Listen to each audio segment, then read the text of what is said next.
In the Sermon on the Mount, Jesus makes a shocking declaration. "For I tell you, unless your righteousness exceeds that of the scribes and Pharisees, you will never enter the kingdom of heaven."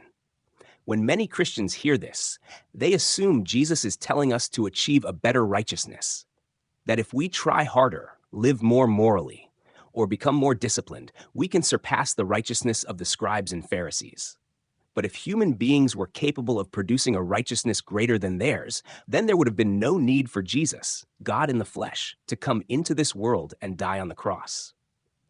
The highest level of righteousness a fallen human being can achieve is the righteousness of the scribes and Pharisees. That is the limit. Because of the sin that entered the world through Adam, human nature is utterly corrupted. No one can surpass the righteousness of the Pharisees. That is as far as human effort can go. In Jesus' time, the Pharisees were seen as the very definition of godliness. They prayed, they fasted, they gave to the poor, they meticulously obeyed the law. To society, they appeared to be the most righteous people of all. And yet, Jesus says to them and about them, "With that righteousness, you will never enter heaven." What Jesus is saying is this: even the very best righteousness humans can produce falls infinitely short of what is required to enter the kingdom of heaven. In other words, no human being can ever produce the righteousness that heaven demands.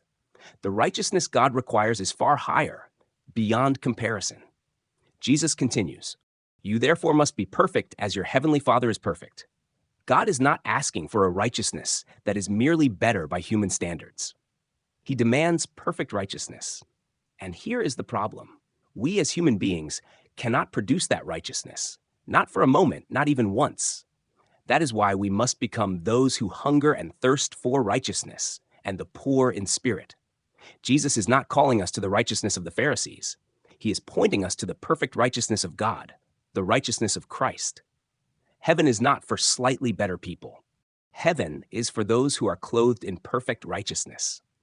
And that righteousness belongs to only one person, Jesus Christ.